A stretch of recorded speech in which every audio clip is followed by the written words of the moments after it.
Hello guys. In the last video I went ahead and talked about particular treatment of mine. Um, like I said, it's basically meant for borderline personality disorder. Um, but like I also said in previous videos, I also suffer from or suffered from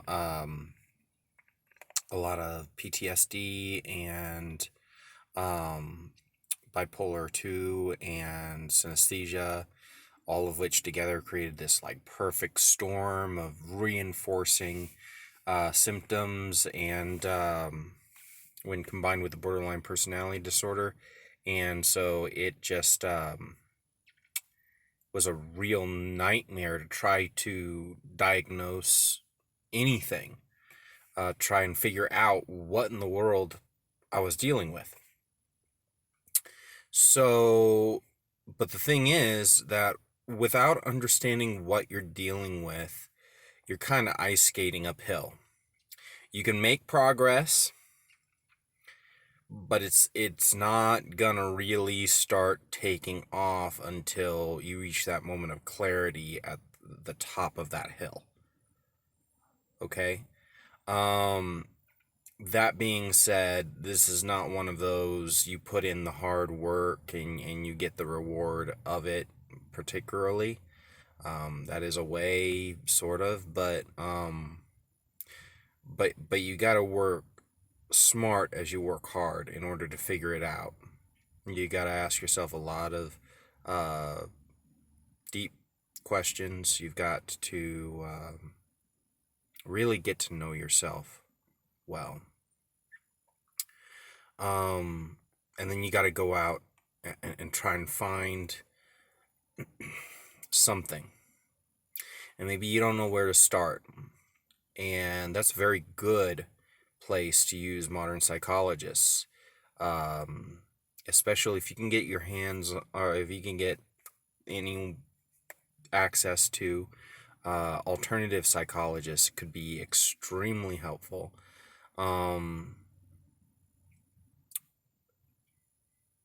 Now, you might have to end up paying more for the alternative psychologists, but they're used to looking at things in weird ways, usually, that you don't typically see with clinical psychologists. Clinical psychologists, a lot of them really like to put you in a box, um, in order to kind of help the diagnostic procedure. The problem with that is that some of the times you end up pre-diagnosed.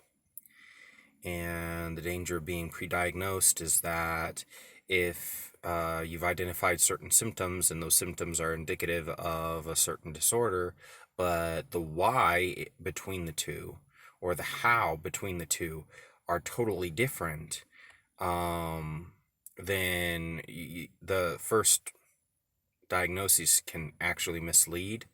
And like in the case of borderline personality disorder, if you are working with a physiological abnormality versus a neurochemical abnormality, then trying to treat it as a chemical imbalance will not benefit that person at all. Or if it does, it will help them a little bit, maybe, because borderline personality disorder, while it can present by itself, oftentimes most people report having other symptoms with it. There's usually some sort of a chemical imbalance that goes along with that physiological imbalance. One of the ways that I can describe this is the way that when my borderline personality disorder would get triggered, I'd experience a major implosive episode, because I'm the dual implosive personality types. Those are the two I have identified with for most of my life. Not because I'm weak or anything like that. That's a misconception. It was because I felt like when I tried to talk about it with people, people just couldn't deal with it, and I realized that I was stronger than they were. and that the only one who was strong enough to deal with what I was dealing with was me. So I became very implosive, and there's more to that, but the point is, when it triggered that implosiveness, um, and subsequent like false memories, um, PTSD got triggered, and all this, it created a huge uh, depressive episode, um, that acute severe depressive episode that basically depleted my brain of the neurochemicals that it needed in order to fight that depression off. So then I was just genuinely chemically depressed, as well as physiologically depressed. So, you end up with a lot of stuff like that, sometimes. And so some of the times, uh, a mood stabilizer of some kind or another can help, but it's not going to fix a borderline personality disorder. And for years, I got misdiagnosed with just severe generalized depression, and that wasn't it. It just was not accurate to the way that I experience things at all. But that's the only way that they could explain my borderline personality disorder without addressing borderline personality disorder. It was the only way that they could make having to use multiple boxes in order to explain my symptoms fit one box. And that tends to be a problem. So getting back to where we kind of started, this, like I said, there are some pitfalls to seeking a psychological professional. We don't particularly think about that. We don't realize that, but there can be. So, but if you're starting off from a blank slate and you know there's something really wrong with you, but you have no idea where to start, they can be awesome at helping you to understand, or helping to educate you on the possibilities that may be present, and that at least gets you started.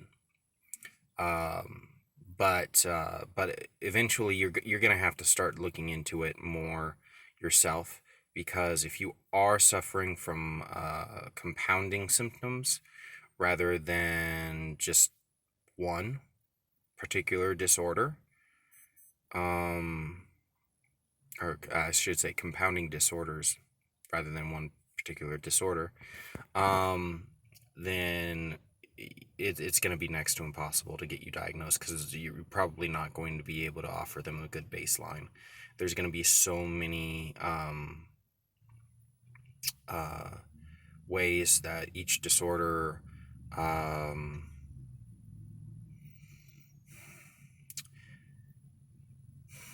synergizes or works in tandem with or in opposition of another disorder. Another thing that can make the diagnostic process really difficult is that there's something I call symptom camouflage. And like in the case of bipolar disorder, with bipolar 1 and 2 to a lesser extent, the manic phase involves doing behaviors, frequently involves doing behaviors that are self-destructive or highly dangerous, such as racing a car, or something like that. But like in my own case, my destructive activity, self-destructive activity, was martial arts. That is a culturally accepted study. That is a culturally accepted way of getting hurt. People expect you to get hurt if you do martial arts for a long time. And I did it for about 20 plus years. So I ended up with over 200 fractures and like 15 dislocation or 20 dislocations, and uh, just a lot of really awful injuries. Um, but nobody thought that could be a self-destructive behavior, a self-destructive activity, because it was acceptable. And that's what you'll tend to find a lot of the times when you're suffering from any particular disorder, is that you will find ways to camouflage it, to make it socially acceptable, so that you don't get hammered so much. And that can make things difficult. Another I'll talk more about in another video. But some people are really not good with journals, and I'd like to explore other potential ways of you helping your psychologist to help you find answers to, the kind of disorder that you may be experiencing, through other methods that are less traditional, in case you just aren't that type of person. Especially because, like with borderline personality disorder, it's very common to end up with something called dissociative disorder. And the thing is, if you have dissociative disorder, then you probably don't know what to write about. If you have personality disorder, you probably don't know what to write about, because you're trying to get away from who you are. You're not embracing who you are. You're trying to get away from it. So there are other methods I've found since realizing I had borderline personality disorder, that if a trained psychologist had asked me to provide them with that information, with that avenue of analysis, then I might have been able to get some extra help a lot sooner. Maybe. I mean, like I said, in my particular case, I was really messed up. I don't know whether it would have helped or not. But yeah, that'll be in the next video.